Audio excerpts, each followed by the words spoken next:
तीन ऐसी चीजें हैं जो किसी भी इंसान के पास आ जाए तो उसका असली कैरेक्टर रिवील करके रख देती है। रामायण के छोटे किस्से से आपको समझाने की कोशिश करता हूँ।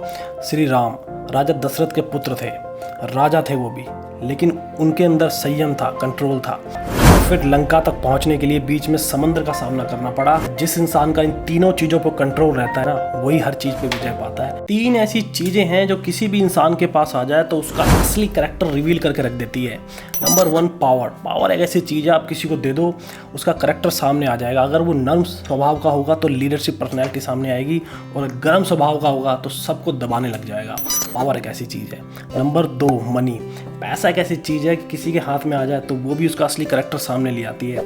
इंसान पैसा आने के बाद सबसे पहले वही काम करता है जिसके लिए वो बरसों तड़पा हो, बरसों इंतजार किया हो। ज़्यादातर आपने देखा होगा लोग पैसा आते ही महंगा मोबाइल, महंगे जूते, महंगे कपड़े, बड़ी बड़ी चीज़ें, गाड़ियाँ वगैरह सब खरीद लेते हैं EMI वगैरह पे, और बाद में जाके बर्बाद हो जाते हैं। लेकिन जिसके माइंड पे कंट्रोल होता है उस पैसे का सही यूज़ वही कर पाता है। नंबर 3 पे आता है फ्रीडम।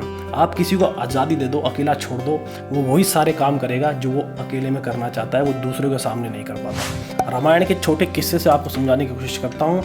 श्री राम राजा दशरथ के पुत्र थे, राजा थे वो भी, लेकिन उनके अंदर संयम था, कंट्रोल था, उनके पास पावर थी।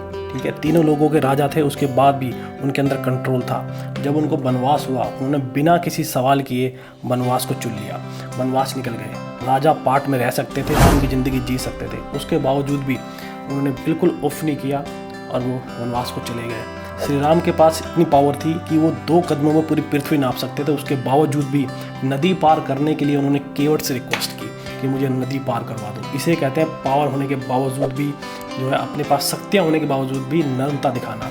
फिर लंका तक पहुंचने के लिए बीच में समंदर का सामना करना पड़ा। उनको जामवंत ने बोला कि अगर वो समुद्र देवता से अगर प्रार्थना करें, रिक्वेस्ट करें, तो वो समुद्र में रास्ता बनाने की इजाज़त दे सकते हैं।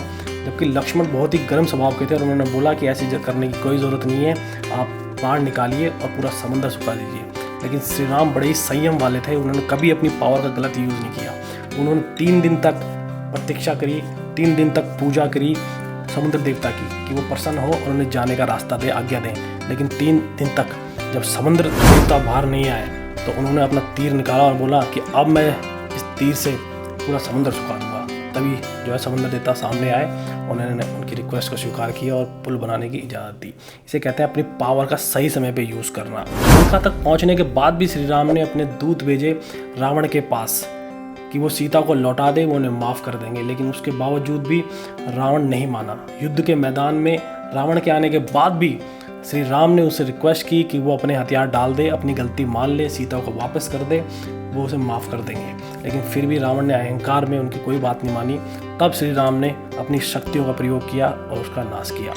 लेकिन कभी भी किसी इंसान के पास पावर आ जाए तो उसका असली कैरेक्टर सामने आता है, पैसा आ जाए तो उसका असली कैरेक्टर सामने आता है, और उसको टाइम दे दो, फ्रीडम दे दो, तो उसका असली कैरेक्टर सामने आ जाता है। और जिस इंसान का इन तीनों चीज़ों पर कंट्रोल रहता है ना, वही हर चीज़ को विजय पाता है, वही लाइफ में कामयाबी पाता है। वीडियो अच्छी लगी है तो लाइक करना, सब्सक्राइब करना और लोगों के साथ शेयर करना।